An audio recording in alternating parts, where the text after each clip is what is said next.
कैसे वाटोने देऊ.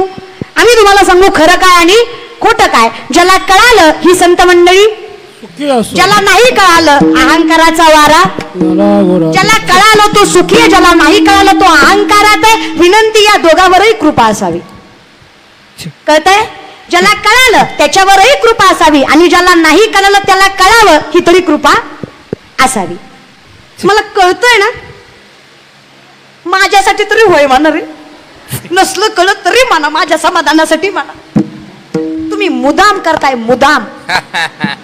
काय नाही, तुम्हाला माझी जिरवायची. तुम्ही असं माणसात बसून म्हणणार लय ज्ञान शिकवीत होती, लय वरडत होती, आख्या मनपण ऐकलं, पट्ट्यानं ऐकलंच नाही.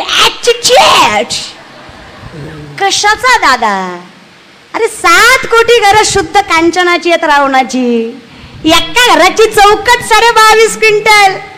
अय दिगीकर 2 BHK आपला, तो बी 7व्या मजल्यावर. अरे पडला की गेला. किती? 7 कोटी घरं, एका घराची एक चौकट 22.5 क्विंटल. असे 300 ते 400 चौकटी असणार एक घर. अशी 7 कोटी घरं, सोन्याची, पितळ्याची, तांब्याची, काश्याची, चांदीची सोडून द्या, फक्त सोन्याची. 80,000 बायका, 1 लाख पोरं, 1.25 लाख नातू.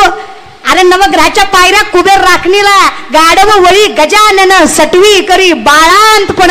ही सत्ता आहे रावणाची, तरी रामाच्या चरणावर मस्तक ठेवल्याशिवाय मोक्ष नाही. हे अटल सत्य आहे नामचिंतनाचं. त्यांच्यासारखे मोठे महान शिवभक्त जर मोक्षप्राप्तीसाठी मस्तक ठेवल्याशिवाय, अहंकार सोडून दिल्याशिवाय पर्याय नाही. अरे काय आपलं काय काय धोंड्याचा महिना. अरे अर्धा तोळा घातला आपल्या सासऱ्यानं.